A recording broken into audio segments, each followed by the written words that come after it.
اس پوری کائنات میں تمام لیونگ اور نان لیونگ چیزوں میں ایک ایسی چیز ہے کہ جو عقل کی قوت رکھتی ہے، اور وہ ہے انسان۔ انسان کو کس طرح، ایرسٹوٹل پوچھتا ہے، اس عقل کی قوت کو استعمال کرنا چاہیے to live the good life, ایک اچھی زندگی گزارنے کے لیے کیا ضروری ہے، ایک خوشی کی زندگی، ایک خوشحال زندگی، اچھی زندگی کے لیے کیا ضروری ہے۔ ایرسٹوٹل کہتا ہے کہ 3 قسم کی خوشیاں ہوتی ہیں انسان۔ نمبر 1 یہ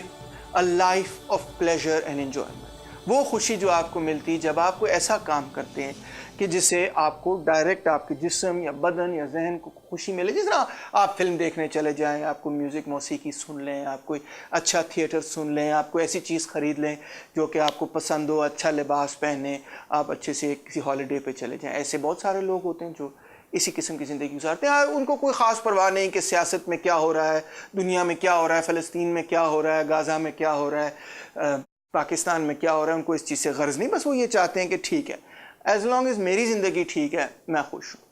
دوسرے نمبر پر وہ لوگ جو یہ چاہتے ہیں کہ نہیں، میں ایک ذمہ دار اور اچھا شہری بن کر رہنا چاہتا ہوں، مجھے صرف اس چیز سے غرض نہیں کہ میں ایک اچھی زندگی گزاروں، ایک پلیجر والی زندگی گزاروں، میرے ساتھ اچھائیاں ہوں، مگر یہ کہ میں یہ چاہتا ہوں کہ میں ایک ذمہ دار شہری ہونے کا ثبوت دوں،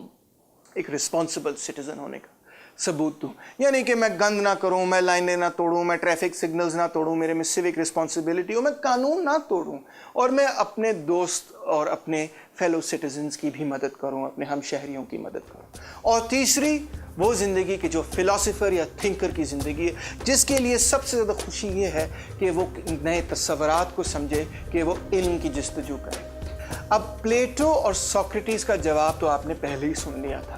ان کا یہ نقطہ نظر تھا کہ اچھی زندگی صرف اور صرف وہ زندگی ہے جو ایک فلاسفر، ایک تھنکر کی زندگی ہے، وہ زندگی جو کہ علم حاصل کرنے کی جستجو جدوجہد میں گزرتی ہے، وہی واحد وہ زندگی جو کہ اچھی کہلائی جا سکتی ہے۔ مگر ایرسٹوٹل یہ نہیں سوچتا۔ ایرسٹوٹل کا یہ خیال ہے کہ یہ انسان کے 3 مختلف پہلو ہیں، اور ان تینوں پہلوؤں کو ہمیں اکٹھا لے کر چلنا چاہیے، یعنی کہ ہماری زندگی میں ہمیں علم کی جستجو بھی ہماری زندگی میں شامل ہونی چاہیے کہ ہم وہ بھی کام کریں، اس کے ساتھ یہ کہ ہم اچھے شہری بن کر بھی رہیں، ہم قانون کی پاسداری بھی کریں، اور یہ بھی کہ ہم اپنی انجوائمنٹ کے لیے بھی جو ساز و سامان ہے اس کو پورا رکھیں، ہم میوزک وغیرہ سنیں، ہم تھیٹر دیکھیں، ہم سنیما جائیں وغیرہ وغیرہ، تمام چیزیں شامل ہونی چاہیے، یعنی ایک ہارمنی، ایک بیلنس ہونا چاہیے تمام چیزوں کے اندر۔ اس کو ایرسٹوٹل نام دیتا ہے دا گولڈن مین، ہر چیز کے درمیان ایک ہارمنی، ایک بیلنس، ایک میانہ روی کا رستہ، اس کے درمیان کا رستہ۔ مین کا مطلب ہی ہوتا ہے درمیان کا رستہ، ایوریج رستہ۔ اس کا مطلب یہ ہے کہ بہادر شخص وہ نہیں ہے جو کہ پاگلوں کی طرح جو ہے بھاگنا شروع کر دے اور کسی بھی جگہ جا کے لڑنا شروع کرے، نہ ہی وہ شخص ہے جو کہ